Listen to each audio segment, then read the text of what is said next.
Sergent Desbiens, aujourd'hui, est-ce qu'on peut savoir en gros qu'est-ce qui va se passer pour les militaires sur le terrain?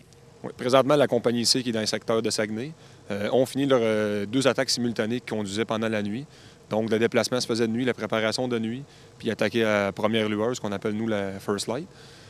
Présentement, ils sont de retour à leur camp, où ils vont pouvoir se reposer puis se préparer pour la prochaine attaque. L'attaque finale, finalement, qui va être demain matin, vendredi matin.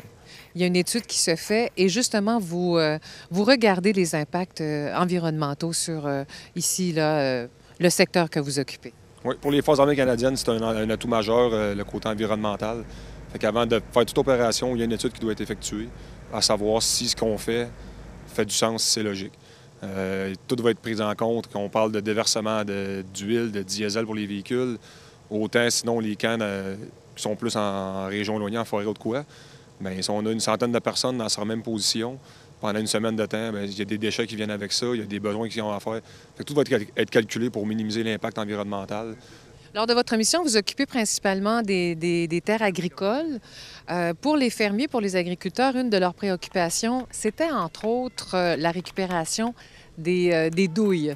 Oui. Ça, il y a une procédure un peu spéciale qui se fait. Pouvez-vous nous donner un peu de détails? Ouais. Au départ, si on veut pouvoir utiliser les terrains de personnes civiles, on doit avoir un accord conclu avec eux. On doit leur demander la permission, puis avec leur accord, on va pouvoir leur expliquer vraiment ce qui va se passer sur leur terrain. Si on a l'accord de faire pratiquement tout ce qu'on veut, le tir de munitions à blanc et tout, ce qui est fait, nous, au poste de commandement, on sait déjà les endroits où ça devrait arriver. Parce que dans notre plan, on s'organise justement pour limiter les endroits où on va utiliser nos armes. Puis on va prendre ce qu'on appelle, on va marquer un point sur le GPS pour revenir par la suite, s'assurer que tout est nettoyé. Quand la compagnie va avoir fini, il y a une gang qui vont passer, notre équipe d'environnement, pour ramasser le plus gros. Et au printemps, après la fonte des neiges, souvent on retrouve d'autres surprises. On va repasser encore pour s'assurer que tout est bien fait. Parce qu'une douille dans l'équipement des fermiers pourrait endommager leur récolte, leurs choses. Côté essence qu'on a fait, c'est qu'on a limité, ça enlève peut-être un petit peu de réalisme au scénario, mais on a limité les endroits où les véhicules militaires pouvaient être refuelés. Donc, on a juste un endroit présentement où tout se passe, que tout le monde passe par là, pour justement éviter le fait qu'il pourrait y avoir un déversement ou quelque chose qui est mal fait. Donc, tout le monde passe par là. La seule exception qu'on a peut-être à ça, c'est tous les skidoo.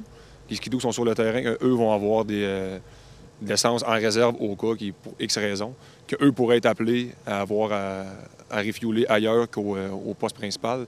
Mais ça encore, c'est vraiment en cas de mesure extrême si jamais ils ont un problème ou de quoi. Sinon, tout le monde passe par le même endroit pour justement minimiser les risques de déversement. Une fois partis, lorsque les troupes vont être de retour à Valcartier, est-ce qu'ici, on va avoir des traces de votre passage? C'est sûr que beaucoup de monde comme ça sur le terrain va laisser des traces. Ce qu'on va s'organiser de faire, c'est ramasser tout ce qui est déchets, tout ce qui n'était pas là avant.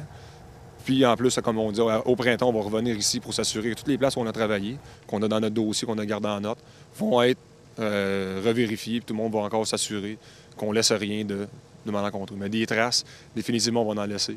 On s'organise pour rien laisser de permanent ou de dommage de notre passage. Merci beaucoup. Ça fait plaisir.